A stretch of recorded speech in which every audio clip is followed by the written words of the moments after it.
Put your stuff down. Get out. Can you stop holding me?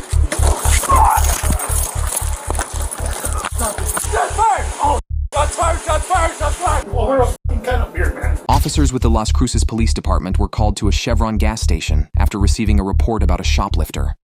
But on August 2nd, 2022, that routine call about a stolen beer became one of New Mexico's most hotly debated police encounters. What's going on, man? I was messing with my door. What's up? I was messing with my door window. Okay, what's the deal with the people inside? Uh-huh. With a beer in your hand? Yeah. Okay. I walked out with a beer in my hand. Okay. Look at your camera. He said, I'm going to check the camera. I said, check the camera. So you went inside with the beer? Yeah. Okay, can I get your ID real quick so I can go talk to them and check the video out? I don't have my ID on me. You know what I'm saying? That's why the whole thing that I wanted to buy a pack of cigarettes and I didn't have my ID on me. Okay. So I was trying to show him, like, look, I have beer. Yeah. I have a digital, you know what I'm saying? I have like, the beer means that I'm 21. You know what I mean? Yeah. So, and then instead of that, he comes and he starts acting like Yeah. for no reason. You know what I'm saying? He's like, going to call the cops. I'm like, call them. They're going to come and look at their job is to Yeah, investigate. I haven't gotten there yet, so I mean, You know what I'm saying? So, bear like, with me. You're going to see. You're going to go in there and look. Where's the beer at right now? With the initial report still unresolved, officers turned to confirming Presley's identity. But each record check only expanded the investigation. See, I don't even know. I was pissed off. I was walking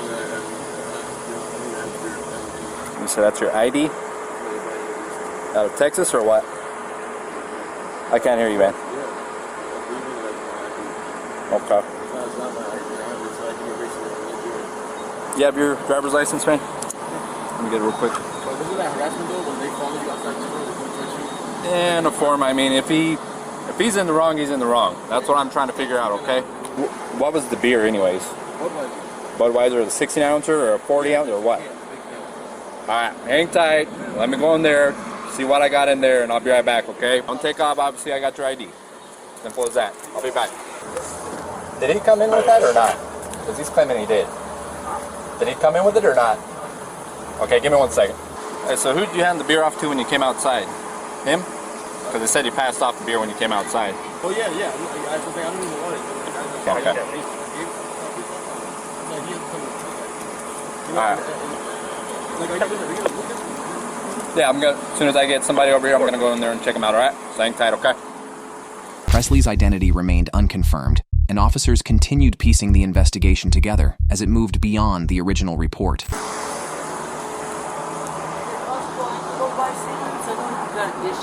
What's up? Is it possible I can go buy cigarettes? Hang tight. Let me talk to them and get things figured out, okay? Where do you have an ID out of, Pete? Out of where? I can't hear you. Connecticut?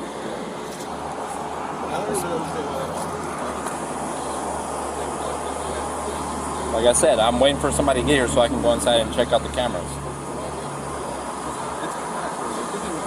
I understand that. I'm in the same boat. I'm standing outside my car, man. I've got all this stuff on. We don't need to go that route. We don't need to go that route right now. I understand it's hot, man. As soon as he gets here, I'm going inside. We'll get this all sorted out. All right? So we got a total of 3 shoplifters. The one in the front passenger. He's not coming back on file. So I'm going to detain him. He's claiming he went in there with the beer and had it, and they accused him of taking the beer. So I got to go inside and see whether or not they have any camera footage. I just poked my in real quick to ask if he came in with it. They said he did. So I'm just going to detain the passenger for now until I can constitute the ID. And I got the driver's ID. There's a guy in the back passenger, right side. So. With the investigation reaching a critical point, officers moved to detain Presley. What followed would define the entire encounter. All right, Pete, do me a favor. I'm going to step out. Step out for me, please. No, I don't really want to get out. Okay, I'm not asking you right now. Step out for me. Hold on. Why? No. Can I know why? Because you're not coming back on file, man. Hey, step out of the car. Can I know why? Because you're not coming back on file for me. What does that mean? Step out. You're not coming back on. You can't figure out who you are. Listen. Hey, What do you out. mean you can't figure out who I am? Because it's not coming back on file. You better come out now, dude. Take my phone. Hey, Okay. you gonna cooperate or what? I'm going to cooperate. Okay. But Put your stuff down. Get out. Can you stop holding me? You stop touching me. I don't want you reaching for anything, man. I'm not reaching for anything. I'm not reaching for anything. Okay, step out. Okay. Drop your shit. Drop your shit. You're left hand. I'm not reaching for anything. Turn around. I'm not reaching for anything. Dude, stop. Turn around. Okay. Turn around. Hey, 5, 9, 10, 3. Stay in the car. Look at what's going.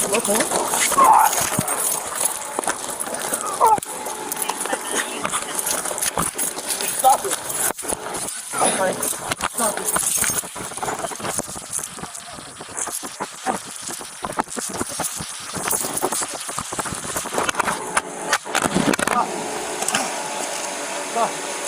Stop. Taser.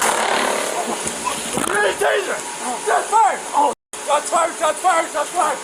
Get your hands up now. Get your hands up. Get your fucking hands up. After the shooting, more officers arrived on scene and worked to detain both the driver and the other passenger in the back seat. Get your hands up. Step back towards us.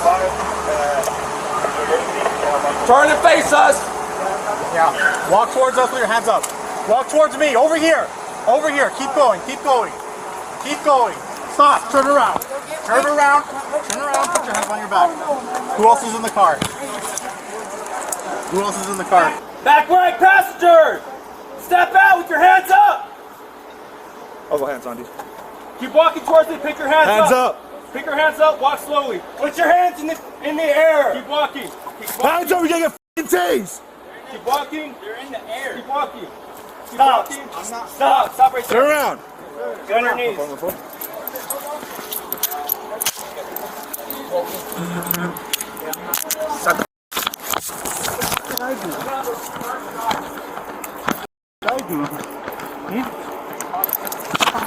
Stop! Are you gonna be stupid? What are you talking about? Hey, what answer I got? Project block. Main valid.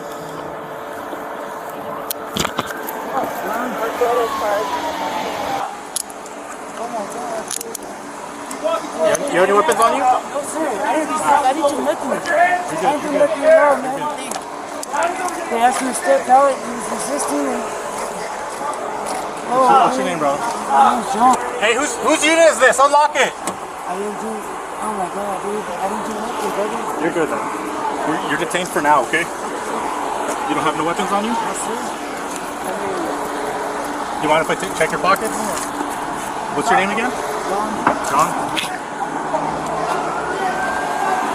Yeah, I had no clue he was gonna act up like that, man. Who is he to you? I just met him. He's just a buddy from the streets. I'm gonna take this off.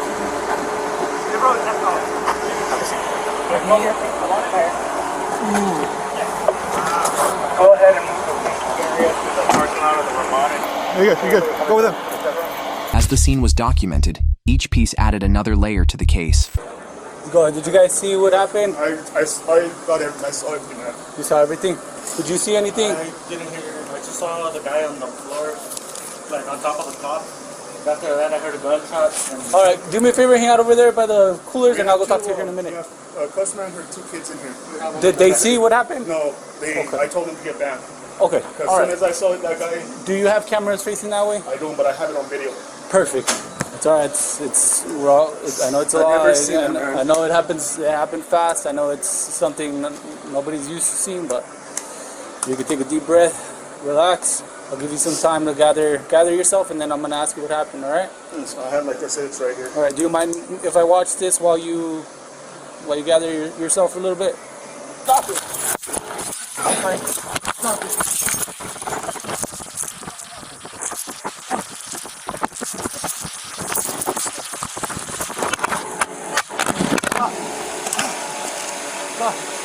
Stop. Taser. Taser. Shots fired. Oh, shots fired. Shots fired. Shots fired. Get your hands up now. Get your hands up. Get your fucking hands up. Okay. I don't know if that's lifting enough. I mean, it's good. I appreciate it. I mean, I was just doing it just for our safety because I know we're going to be going into renovation and we're trying to get everything set up right and correct. But that's why I took video. Don't worry about it, man. Okay. I told him, I looked at my coworker, and I said, he's backing up. Something's going on. Something spooked him. and that's why we have the people in the back. And so another unit showed up right behind that unit, and they were approaching the subject. The subject started fighting with the two officers. The male subject, the black subject, took him down, just wrestling, and I don't know if he was trying to go for the other officer's gun or he had him in a chokehold. The initial officer? Yes. So the subject was on top of the officer? Yes. And the other officer, I don't know if he was trying to go for the other officer's gun that he had in a chokehold or what, but the other officer pulled out his gun and he just shot him, and I was like, that's what I saw. The officer and behind him? Yeah. So there was the officer on the ground, and then I think it was the bald-headed officer on the ground that was getting wrestled, and the other officer was trying to help him. Because the subject was on top of him? Yes. Okay. All right. Officers compared evidence against witness statements and investigative findings. Piece by piece, the case came together. Did you see this gentleman prior, or see anything inside the store first? Well, when we pulled in, I saw there was a cop already just there. And at first I was like, oh, he probably pulled someone over, and they're just doing it, came into the parking lot instead, is kind of what I thought. So then I was just like, come on, let's go real quick, because we had 5 minutes. So I was like, just come, get your stuff, and let's go. Right. But then whenever I was checking out, I noticed there was another cop that pulled in behind him. And so then I was like, oh, well, maybe we should wait a second, because it seems like whatever happened is getting worse. Right. And did you see the officers talking to anybody? Or did you see the cop cars? I just saw the cop cars. And so then you didn't see officers inside or outside? They were not you just saw the inside. cars? No, not inside. Just outside. And I don't even remember him talking to someone like when I came in. But I was just trying to hurry in and out. So I just looked and noticed there was a cop, which made me feel safe too. I'm like, well, at least there's a cop here if anything. Did you actually see the cop? No, I didn't. So you just saw the car? There was just a car, that's all. And I'm so blind. I can't see that far, and I leave my glasses in the car because I'm like, I don't want them to fall or drop and lose them, so they're in my car. So then from there, that's why looking that way, I was like, I could barely see. I just saw it tossing and turning, and then the gas thing is even right in front of like what was ever really happening. I just saw the guy holding onto his car when the cop was trying to get him down to, like, I guess, cuff him or something, and then that's whenever I turned. Can you tell me what this guy looked like? It looked dark. Dark? That's all I could, but then again, like I said, it was far, You the saw him. gas thing was in front, but he just looked dark. Okay. If you can kind of just give us as much you saw, detail as much as you saw what's going on. I was actually the one who called because he came in, tried to buy a pack of cigarettes. I told him I needed to see an ID. He didn't have one. He walked out. I thought that was the end of it. I saw him walk up to the car. He called another guy. The other guy came in. Same thing. I was like, sorry, I can't do it. It's a second-hand purchase. Right. So, no issues. He walked out. A while after, another guy comes in. And I saw him go around the Ramada, and then when eventually he came out this way, same thing, told him, can't, second-hand purchase. And then after a while, I just see both of them walk by. So I was like, okay, that's better for me. I don't get in trouble. No sale. And then I completely gave out on that. See, the first suspect coming back again. He goes back to the beer, but I know he doesn't have an ID. So I see him walk out. He casually walks out with a Budweiser. I go and I ask him, hey, you need to come back and pay for this. And then he tells me, well, suck on this and pay for it. I'm like, okay, you know what, whatever. I walked out, came in here, my boss was still here. She's like, no, just call the cops. Yeah, the cops showed up. And then I just went on about it, dealing with the customers. And all of a sudden, she comes in, she starts having issues to, like, pay. Yeah. And then all of a sudden I hear a gunshot. That's when my phone was like, oh, he got shot in the head. I went into panic mode for them. I made sure I got them to the back. After that, I just completely freaked out. Okay. So the first subject that came in, can you describe it for me? The guy that you tried to buy cigarettes and like five something. He was tall. It was a dark-skinned male, and he was the one that got shot. So he's the one that got shot. How do you know he's the one that got shot? Because I saw him, like, when they went to get him out of the vehicle, he was kind of struggling with the officer. So he was the one that was in kind of the wrestling match with the officers? And then I saw him on the floor, like, on top of the officer.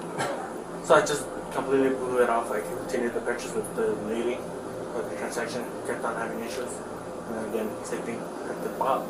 So it's like, guy who got shot. So that first guy came back, that's the dark skin. What was he wearing? Do you remember what he was wearing? He was wearing a black shirt, black pants, and I believe it was Nike shoes. So you see that other guy get out, he comes in, he Yeah. tries to buy cigarettes, but you're like, it's a second hand. I can't do it. You're not gonna do it. He gets, so he doesn't he's make fine, a big deal. but he goes back, and he goes back to the vehicle. Yeah. And then you see another subject get out. No, the same dark skinned guy. He like, I saw him walk out towards the back of the Ramada. Okay. And he gets that other guy with the black shirt, black pants or shorts. And he comes around. He tries to buy the Newports. I'm like, I can't. Second-hand purchase. He walks out. He's fine with it. But then I see him walk with the dark-skinned guy. So yeah, I was saying. Yeah. So you knew he was doing the same purchase purchase for that guy as well. Okay. Yeah. You okay? Never seen somebody. It's alright. I know it's not an easy thing to Over a watch. can of beer, man. Yeah. Over a can of beer. Alfonso, how long have you been working here, man? Not even a month. Not even a month. I can't tell you exactly what time the subject came in. He came in for, I think, a pack of cigarettes. From what the employees were telling me, he didn't have an ID, so he got, I guess, he was mad. And then he came in, and I can't remember if I was talking to the customer or not, or I was about to, and my friend Leo, co-worker, said that he just grabbed that beer, and I said, yeah, I think so. And then Leo went outside and confronted him. And I don't know what words were exchanged out there. I don't know what happened. Leo came in. My boss told him to call the cops, call you guys. It was about maybe a 13-minute wait, and they showed up. And I don't know the officer's name that was first arrived. He confronted them outside, and he noticed something was wrong, obviously, because he wouldn't turn his back on them. So that's when backup came up. And I remember another officer approaching the subject on the passenger side. And so when he came in again, you see him come in and go grab a beer, or did you just see him? No, Leo's all, did he pay for that, or did he just walk in with that? And I said, I don't know, I don't think he did. Because we have a lot of people come in and they try to rob us. Right. Well, beer, anyway. And did you see him actually leave the store with a beer? Or? Yes, we saw him leave the store with it, but he said that, I guess Leo talked to him, and like I said, I don't know what was said out there. Right. Okay. But Leo comes back in, lets your manager, your supervisor know, and then tell him, hey, call cops. And, and the guy gets out there and he stays out there. He stays out there, he drinks, they all share the damn beer. Okay. And then he walks behind the bushes of the Ramada, and walks back here, and then he walks around right here. He walks right by the door, and I thought he was going to come in again. And he didn't. They decided to stay there, and they were standing in the back of the vehicle, and something, I guess they got spooked, I guess because they saw the officer's vehicle right over here, because this is where the other side of the officers came in from. Next, officers work to gather statements from both the driver and the other passenger. You want to talk to me, tell me what happened, Mark? I got to hear your side of the story of it, okay? Okay, so we're going to start slow and just kind of back up how we got here, okay? So you said to me earlier that, remember I tried to ask you this guy what his name was, and you said his name was Slim, right? Slim? They call him Slim? Okay. And where did you meet him at? He wouldn't give me, I guess, I didn't know his name. They were asking him, Who's asking what? They were asking for names. I gave him my name, and then they asked him for his. Who's they? The police. The police officers? Yeah. Why do you think the cops are talking to him?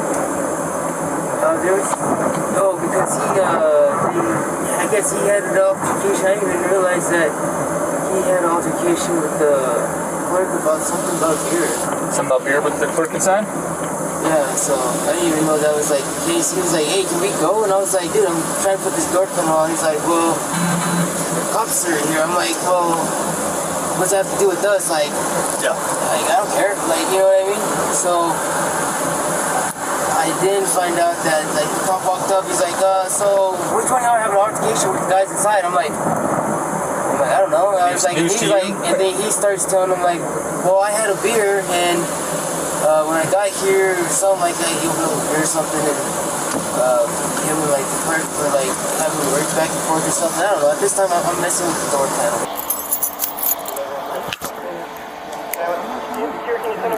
You're being f***ing stupid out there. What just happened? You keep pulling away, it's gonna make it so much worse. Now I'll put you on the f***ing floor. You keep acting up. What's your name? Daniel. What are you on? What am I on? Yeah. Are you on those pills that are in your bag? No, man. Why were you acting stupid? Your friend just got shot, and you're acting the way you were acting. Scared. No, honestly. Okay, so you come out with your hands down and not being cooperative. They were up. My hands were up. I swear, my hands were up, man. What's your first name? Daniel. Daniel what? Social. I don't know. You don't know your social? I don't, man. You're 29 years old, you don't know your social. Where are you from? I'm from Chicago. From Chicago? Yes, sir. Is that where your ID from? No, my ID's from New Mexico. From New Mexico? How long you been living here? About 10 years. Huh? About 10 years. Where do you live? I'm homeless. Okay, where was the last place you were staying? My grandma's. With the investigation progressing, Officer Brad Lunsford provided investigators with his account of the encounter on August 11th. Previous calls that was for a suspicious individual in your neighborhood just walking around, checked the area, happened to Roberts area, I think it was. Didn't locate him, started making my way over to the Chevron for the theft. Caller described the suspect as black male, no shirt. He got disorderly because he was trying to purchase cigarettes and he didn't have an ID, I guess. So I made my way over there, pull into the parking lot. The clerk comes out as I'm pulling in, and the clerk says they're over there, points to pump number 1, which is where the green Pontiac is parked at. It says black male front seat. So I make my way around in my unit to go eventually make contact with the vehicle and the occupants. Vehicle stops, I do a driver's side approach. The passenger side, there's no room on the passenger side because there's a pump next to the passenger side, so I don't have any room to move if I need to. So I decided to make the driver's side approach. I can see that there's 3 people inside the vehicle. So I start making conversation with them. I ask him what's going on.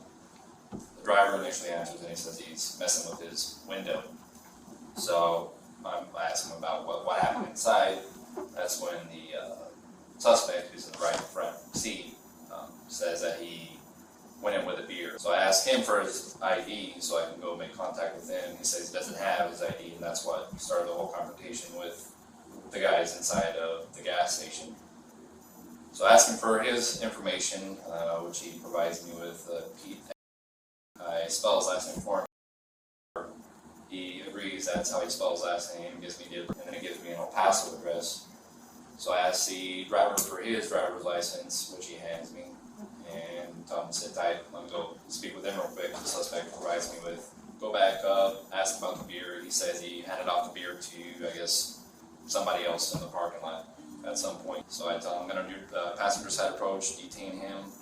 That way we can figure out who he is and eventually watch cameras if there's cameras to be seen. So at this point we go to passenger side because we're obviously going to ask him to step out and try to take him in custody as soon as possible to try to prevent any type of further altercation or whatever the case is or have any issues. So go to the passenger side and open the door up and tell him, Pete, step out for me.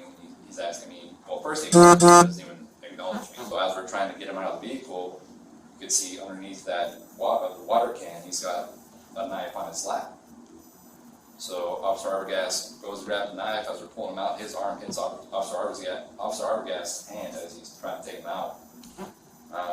So we get him out of the vehicle, and he starts moving himself towards the back of the SUV. As he does that, he grabs the rear passenger door handle and tries to open it, and there's the right rear passenger. So I slam the door shut and I tell the rear passenger to stay inside the vehicle. He first reaches down to the gun side of his belt, and he can't get anything from there. So he keeps, as we're trying to fight to control him, he's still looking down on his belt. He sees the taser. I can see out of the corner of his eye how he's looking. He tries to take it once, and he's not able to. And then the second time he tries to take it, he ends up taking the taser. I say taser once as he pulls the taser from Officer Arbogast's holster, and he's holding it up, and he's trying to work the safety. I can actually see his fingers trying to work the safety of the taser. So I say taser once as he has it, and at that point, it wasn't a struggle to try to detain him. It was a struggle for Officer Arbogast's life and my life at that point, because I was concerned for his safety. So I ended up placing it directly to the back of his head, downward and to the right, to avoid shooting Officer Arbogast in the process. I fired 1 round into the back of his head. Suspect falls on top of Officer Arbogast. I yell out to Officer Arbogast because he does it. He says what he's trying to figure out what's going on. I yell out, "Took your taser," and he gets out from underneath him. We back up because we still have the driver and the rear passenger. Following the investigation, Officer Brad Lunsford was formally charged with voluntary manslaughter and firearm enhancement. Investigators said the decision followed an extensive review of the available evidence, body cam footage, and expert analysis. On February 12, 2025, a jury found Officer Brad Lunsford guilty. He was remanded into custody and transported to the Luna County Jail following the verdict. However, a judge later granted a new trial after determining that juror misconduct had occurred, and the case remains pending.